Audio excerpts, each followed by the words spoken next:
안녕하세요. 뿌뜨리치입니다. 오늘은 제가 순자산 10억을 모으고 나서 알게 된 것들, 깨닫게 된 것들을 여러분들께 말씀드려 보려고 합니다. 이 얘기를 왜 하냐면요. 올 한 해 재테크 결심하셨던 분들, 결심하신 대로 실천 잘 되셨을까요?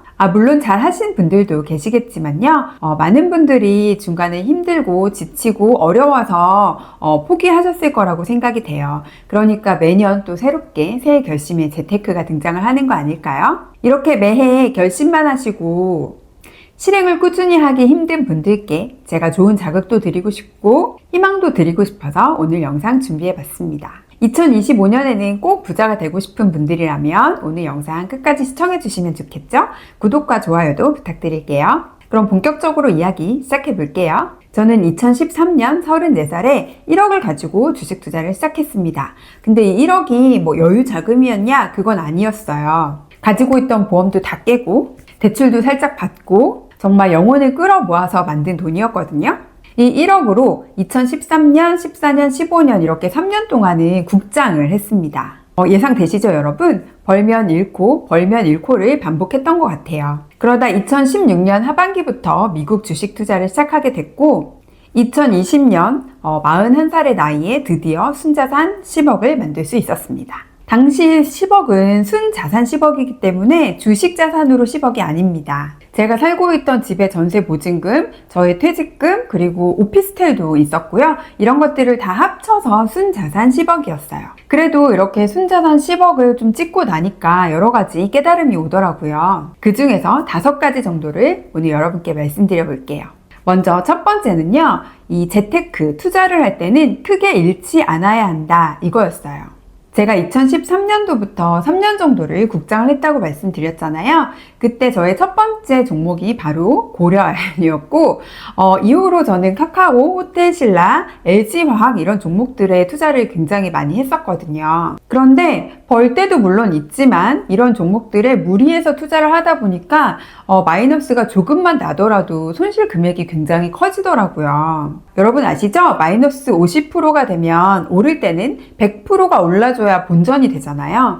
이렇게 손실폭이 점점 커지고 손실 금액이 커지고 이런 일들이 비일비재하게 발생하다 보니까 조금 벌더라도 전체적으로는 마이너스일 때가 훨씬 많았습니다. 그래서 이렇게 크게 잃지 않으려면 한 종목에 너무 무리해서 담지 말아야겠다라는 생각도 좀 하게 됐고요.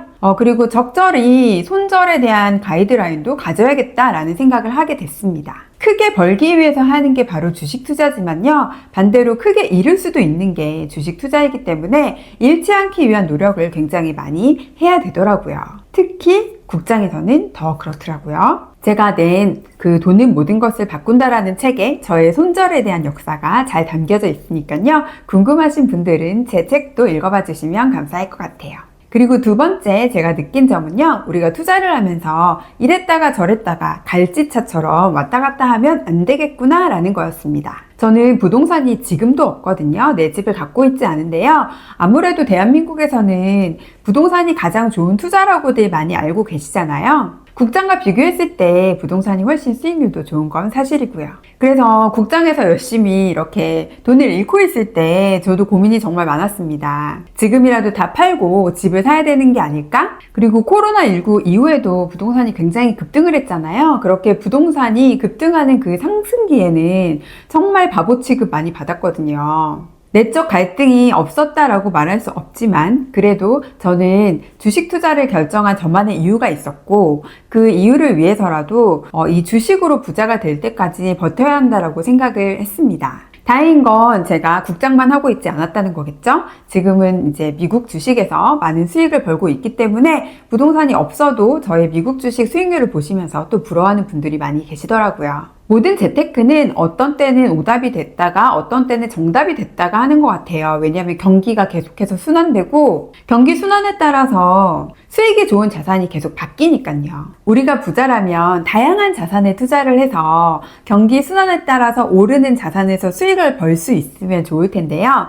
실제로 평범한 직장인들의 대부분은 아직까지 부자는 아닌 분들이 훨씬 많잖아요. 부자가 되기 위해서 노력하는 그런 과정에 계시니까요. 그렇다라고 하면 작은 자산을 쪼개서 이렇게 금 조금, 채권 조금, 주식 조금 이렇게 투자하는 것보다는 저처럼 한 가지 방법에서 좀 크게 자산이 점핑할 때까지 시간을 줬다가 그렇게 해서 불어난 자산으로 투자처를 좀 이제 다양하게 만들어 가는 게 그게 맞지 않을까라는 걸 또 생각하게 됐습니다. 하지만 저는 아직까지도 내 집은 장만하지 않았습니다. 미국 주식으로 조금 더 자산을 불려볼게요. 그리고 세 번째 제가 느낀 점은 바로 이거예요. 수익이 꾸준하게 나지 않는다라는 사실입니다. 많은 분들이 주식 투자를 시작하실 때 내가 사자마자 가격이 막 오르기를 기대하시거든요. 혹은 매년 몇 % 정도의 수익이 났으면 좋겠다라고들 기대하실 텐데요.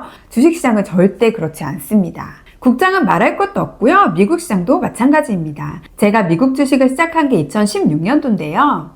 2018년도 가을부터 겨울 사이에 엄청나게 큰 하락을 했어요. 엔비디아가 2018년도에 280달러대 정도였는데 정말 순식간에 130달러 밑으로 떨어졌던 기억이 있거든요. 물론 이건 액면분 하락이 전 가격이고 아마 액분 후 가격으로 치면 7달러대에서 갑자기 3달러대로 이렇게 떨어졌을 거예요. 그것뿐만이 아니죠. 2020년에 코로나19로 크게 떨어졌던 거 여러분 다들 기억하실 거예요.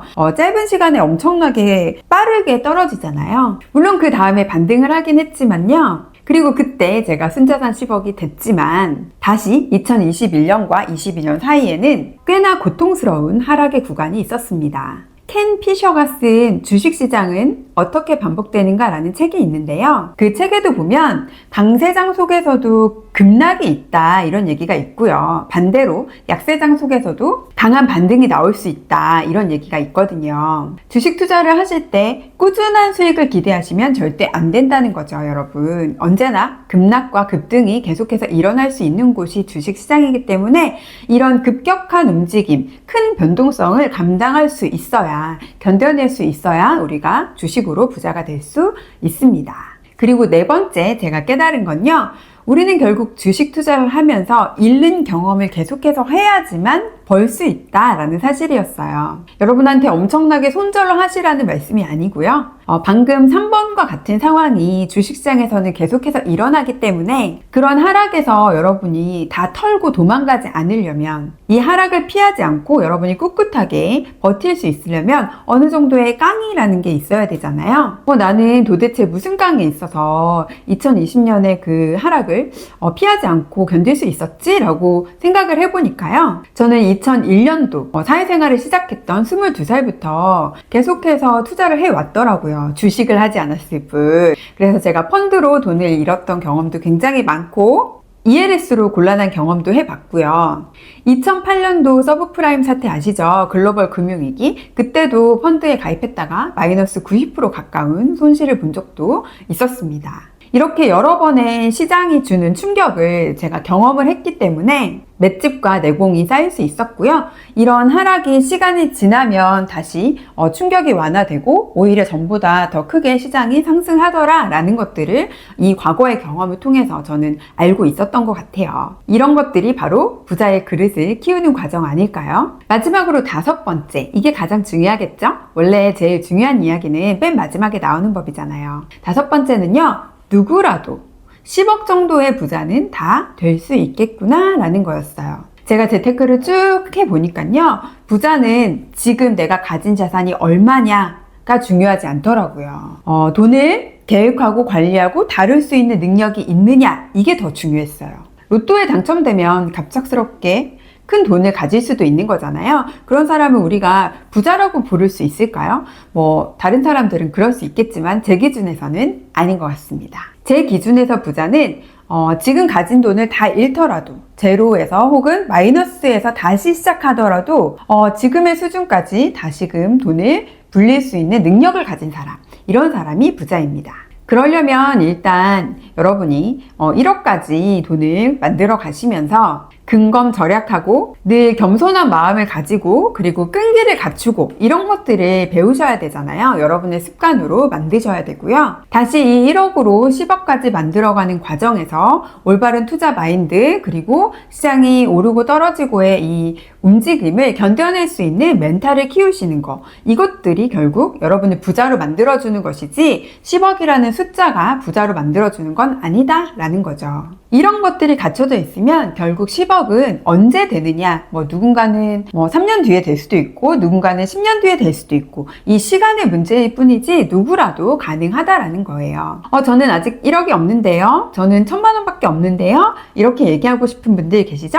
여러분, 저희 아이들은 200만 원을 투자해서 7년 만에 1억이 넘어갔고요. 저 또한 2022년에 1200만 원 투자해서 수익이 800% 넘게 나서 이것도 수익만 1억이 된 종목도 있습니다.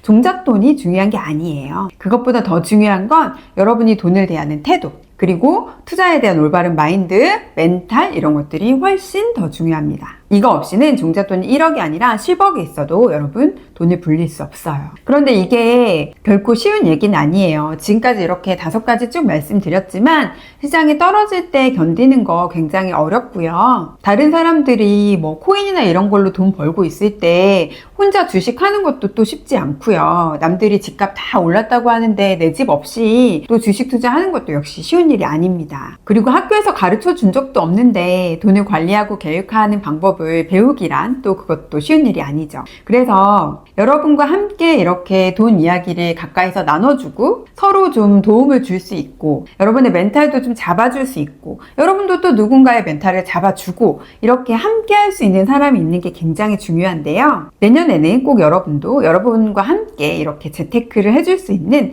재테크 메이트를 만드셨으면 좋겠습니다. 나랑 함께 뛰어줄 사람이 있으면 훨씬 든든하거든요. 저는 네이버에서 제린스 라이프라는 카페를 운영하고 있습니다. 이름이 딱 제린스 라이프잖아요. 저희 카페는 재테크 초보자들, 제린이들이 굉장히 많이 모여있는 곳이고요. 그 안에서 서로 재테크 메이트가 되어주고 있어요. 여러분이 주변에서 가까운 곳에서 메이트를 구하기 힘들다라고 하시면 저희 카페에 오셔서 다른 사람들이 어떻게 하는지도 보시고 여러분에게 긍정적인 자극도 받으시고 필요한 정보도 얻어가시면 더 좋으시겠죠? 제린스 라이프 오시는 길은 제가 고정 댓글에 링크 남겨놓도록 하겠습니다. 특히 저희는 내년부터 3년에 1억 만들기를 시작할 거예요. 종잣돈을 만들어가는 과정, 그리고 종잣돈을 만들 때부터 투자도 좀 같이 병행하셔서 이후로 한 7년 동안은 제가 했던 것처럼 1억이 다시 10억이 되게끔 투자 클럽이나 이런 것들도 같이 운영을 할 예정이니까 여러분이 한 10년 정도의 시간을 투자해서 내가 지금 종잣돈 1억이 없지만 1000만 원도 없지만 그래도 10억이라는 부자가 될 수 있구나 라는 희망을 가지고 제린스 라이프에서 함께 해 나가셨으면 좋겠습니다. 제 꿈은 100명의 작은 부자 만들기거든요. 여러분이 제린스 라이프에 오셔서 제 꿈이 실현될 수 있도록 많이 도와주세요. 나중에 같이 1000만 원씩만 기부해도 100명이면 10억의 돈을 기부할 수 있잖아요. 함께 모여서 부자가 될 수 있는 곳, 부자가 되고 나서 또 좋은 일도 같이 모여서 더 많이 크게 할 수 있는 그런 곳을 만들기 위해서 제린스 라이프를 운영하고 있으니까요. 많이들 와주시면 좋을 것 같아요. 오늘 이렇게 제가 10억을 모아가면서 느꼈던 것들, 그리고 모으고 나서 깨달았던 것들에 대해서 말씀을 드려봤는데 어떠세요? 지금 주식 투자하면서 수익을 많이 못 내서 힘들고 어렵고 좀 좌절하고 계신 분들이 오늘 제 영상을 보시면서 이게 내가 틀린 게 아니구나, 이런 과정이 있어야 10억을 모으고 20억을 모을 수 있는 거구나 라고 느끼셨다면 오늘 저의 영상은 성공입니다. 절대 포기하지 마시고 2025년에는 저와 함께, 그리고 제린스 라이프와 함께 여러분의 목표에, 여러분의 꿈에 한 발자국 더 가까이 다가가셨으면 좋겠습니다. 다음 주에 만나요 라고 해놓고 너무 오래간만에 찾아와서 정말 죄송하고요. 그동안 지방에서 강의가 좀 많이 있었고요. 이제 거의 마무리가 돼 가는 중이어서 유튜브에서 조금 더 자주 인사드리도록 노력하겠습니다. 저한테 궁금하신 것들이나 질문 있으시면 댓글 남겨주세요. 참고해서 영상 찍어볼게요. 다음 주가 크리스마스인데 과연 주식시장에 산타가 올까요? 여러분 올 한 해 동안 착한 일 많이 하셨나요? 기대하는 데는 돈이 들지 않으니까 기대를 좀 해보면서 날씨는 춥더라도 여러분의 계좌는 빨갛게 따뜻하게 그렇게 한 해를 마무리했으면 좋겠네요. 그럼 저는 다음 주에 또 다른 이야기로 찾아오겠습니다. 여러분 건강관리 잘 하시고요. 다음 주에 다시 만나요. 감사합니다.